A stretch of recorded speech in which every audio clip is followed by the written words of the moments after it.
So MoQ obviously has everybody excited, including us here at cachefly. I think it's the first thing in a long time, probably since HLS, that we've seen almost everybody in the space instantly coalesce around. And what makes it particularly interesting is that it's, for the first time in a long time, not been something pushed by a vendor, but something that's actually supported by the streaming community at large, as opposed to, let's say, Apple pushing HLS. And um, for those who don't know, the reason it's exciting is it gives us kind of the latency benefits of WebRTC with the ability to leverage CDN and the infrastructure around that for caching and delivery. So everybody's very excited because latency is obviously a killer, especially for live. And we're seeing so much activity in the MoQ space, it's almost tough to keep up. But at a high level, the thing that we are looking to do is get latency as close as real time as possible. If you've heard the term glass to glass latency, that's what we're talking about. We're talking about the entire delivery chain and doing it in a way that's actually scalable, right? So you have CDNs doing fan out and end user delivery. We're not talking about having to reinvent that level of infrastructure. There's hundreds of terabits of deployed CDN capacity that can take advantage. And it's all made possible by the fact that we're extending, the Q in MoQ is QUIC, but we're really talking about extending HTTP3 today, which is supported by, I think, every major CDN all the way to the edge.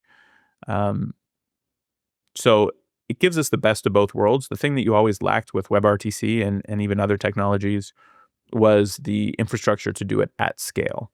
What we lacked with the infrastructure to do it at scale was a way to deliver really low latency. And so MoQ is the first thing in a long time that really might be able to deliver on the promise of those two things.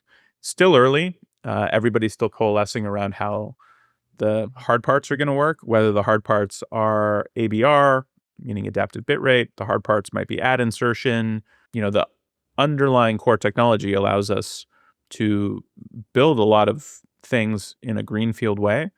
And then the flip side of it not being vendor supported necessarily or vendor driven, although there are vendors involved in the group, is that now everybody gets to weigh in on the way that they think is best. So building consensus takes a while and is a great part of the process.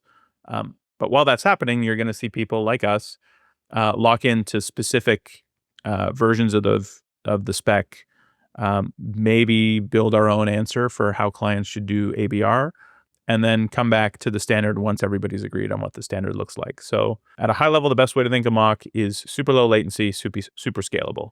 And those two things on their own sound like a winning combination. The third thing that's kind of holding us back at the moment is super early.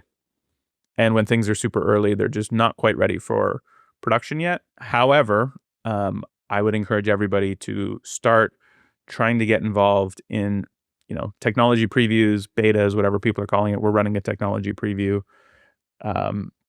so that as the standard and or the non-standard versions of MoQ continue to evolve, you're in a position to test it against your existing infrastructure, cut over certain events, cut over percentages of traffic, maybe specific devices. But as fast as things are evolving, it will be not that long before I think things are ready for people's real production workloads. So, if you want to be on the bleeding edge, now is the time to get on the bandwagon. And I think there's gonna be really exciting stuff in the next quarter or two that we're going to see things being deployed in the real world that weren't possible even a year ago with what we had to work with. So really exciting times.